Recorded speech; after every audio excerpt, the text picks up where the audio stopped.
Assalamualaikum warahmatullahi wabarakatuh.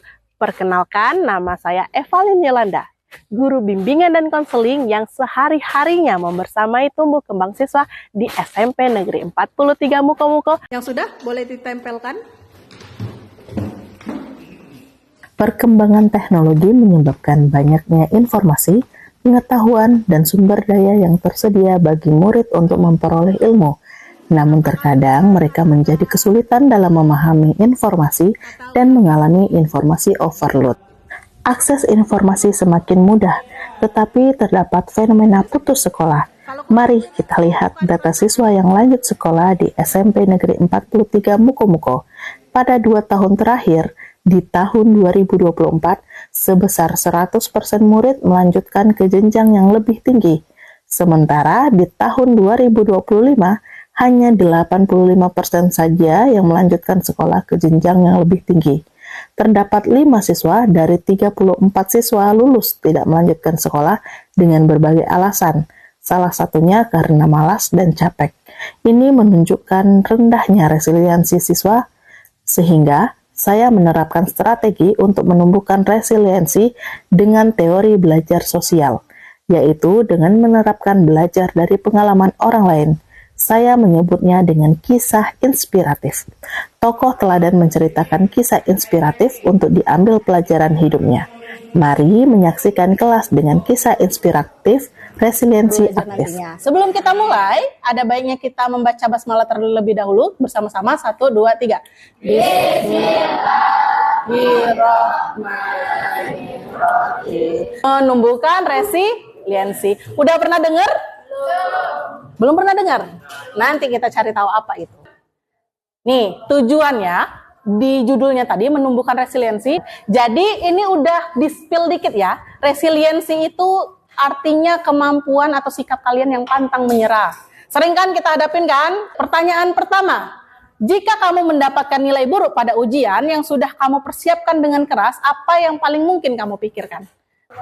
Kecewa. Berusaha lagi. Bagus, Rizky. Kemudian, kalau temannya punya kesulitan dan ingin menyerah, kira-kira nih nasihat apa yang paling penting kamu berikan? Jangan pantang menyerah. Jangan pantang menyerah. Jadi, kelas 8A ini sudah luar biasa. Tadi bilangnya kalau dapat nilai buruk ya udah coba lagi. Tapi terkadang itu teorinya, ya kan? Kadang pas kita nyoba sendiri, alah aku udah nyoba, Bu. Gak usah lah lagi, ya nggak? Ya, nggak apa-apa, Ibu juga pernah kayak gitu. Oke, sekarang silahkan berkelompok, Ibu mau perbarisan aja. Kalian buat menara, tahu menara? Kayak ini, dari barang-barang yang di sekitar kalian. Buat menaranya yang tinggi dan kokoh. Nanti akan ada gangguan, entah itu badai, entah gempa bumi. Pastikan menara kalian tidak jatuh. Ibu kasih waktu 5 menit. Siap?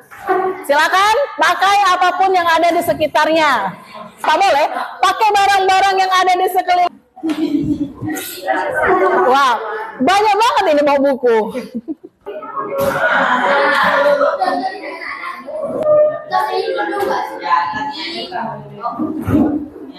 Tiga, 2, 1. Silakan dilihat menaranya. Kelompoknya Rizky boleh kasih angin ribut sama kelompoknya ini Delvin. Ya. Ya, oke. Silakan kelompok Delvin. Bravo. Kelompok Nola, silakan kasih guncangan mejanya. Pelan-pelan aja. Apa yang kalian rasakan saat menara kalian roboh atau tidak mencapai keinginan yang tidak diinginkan? Perasaannya gimana? Kecewa. Kan tadi kan kalian pas pertama bangun tadi kan ada yang roboh-roboh juga kan? Nah, keputusan apa yang kalian ambil? Gimana caranya biar kalian buat lagi itu gimana? Coba lagi berusaha. Tadi kalian pakai buku kan? Pas dipakai buku itu ternyata kalian lihat ada beberapa bagian mungkin yang bengkok, yang ini kalian ganti, kalian tampal, ya kan? Kalian cari idenya. Begitu juga hidup ya. Terkadang kita itu membangun ekspektasi tinggi-tinggi, tapi banyak aja yang jatuhin, ya nggak? Ada yang mencoba menjatuhkan, ada yang faktor alam, yang kelompok Rizky tadi belum ada bencananya tiba-tiba udah roboh. Ya, fondasinya kurang kuat. Lain kali kita coba lagi.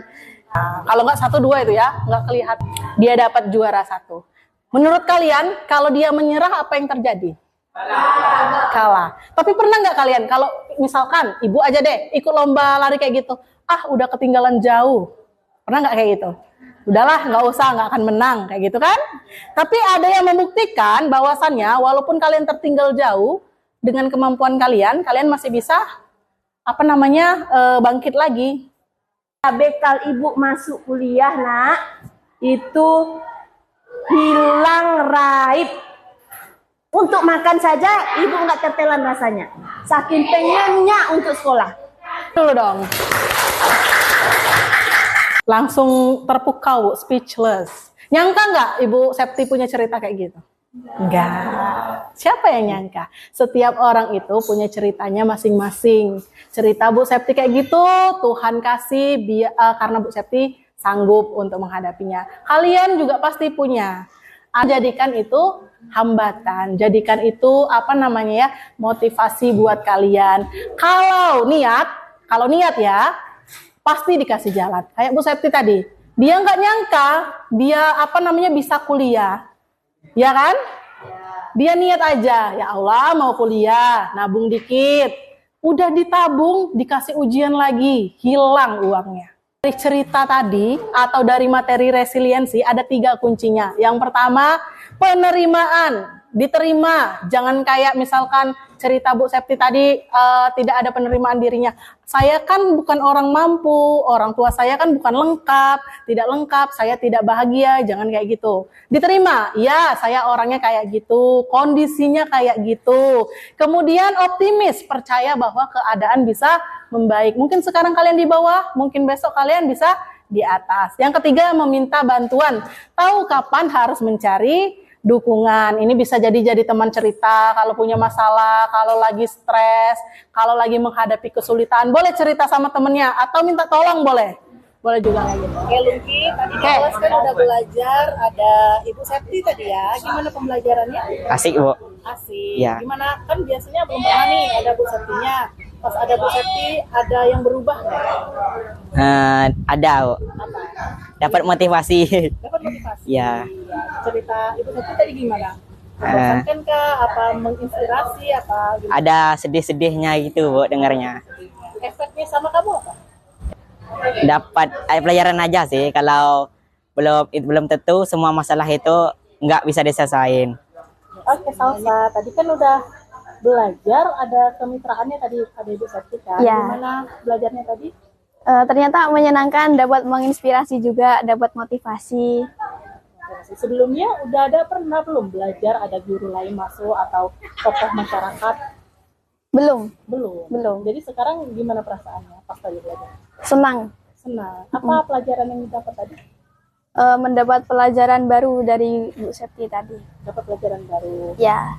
Dari cerita Bu Septi, bagian mana yang bisa Salsa terapkan di kehidupan sana? Ya, jika ada cobaan jangan gampang menyerah aja, Bu. Jangan gampang. Ya. Seru nggak belajar? Seru. Kira-kira nyangkut nggak? Misalkan materinya tuh mudah didapatkan, habis itu mudah lupa, bosan atau tidak? Apa boleh diceritakan? Tidak gampang bosan, Bu. Tidak gampang bosan. Iya. Pelajarannya Yap. jadi bermakna ya. Iya, Bu. Nah, ini kebiasaan Dela nih. X tambah 2, X dikurang 4. Nah, ini uang apa utang? Utang. Ya, jadi benar apa salah nih? Salah. Oke, perbarui. Aduh, aku nggak Nih. paham MTK ini. Bukan nggak paham, tapi belum paham. Apa namanya? Sini aku Dela, Bu. ajarin. Tadi Ibu lihat pas belajar matematika, Dela ada salahnya, ada kesulitan kan? Ada, Bu. Ada. Terus gimana tadi perasaannya? Perasaannya, Bu, nggak apa-apa, Bu. Nggak apa-apa. Berusaha, Bu. Berusaha. Oh, kamu tadi masih berusaha. Bersih. Terus gimana caranya biar kamu jadi bisa lagi? Berpikir, Bu. Ya, mencari yang benarnya, Bu. Ada yang bantuin tadi? Ada. Siapa yang bantuin? Di belakang saya tadi, Bu, Rifki, Bu. Ya. Terima kasih atas perhatiannya. Wassalamualaikum warahmatullahi wabarakatuh.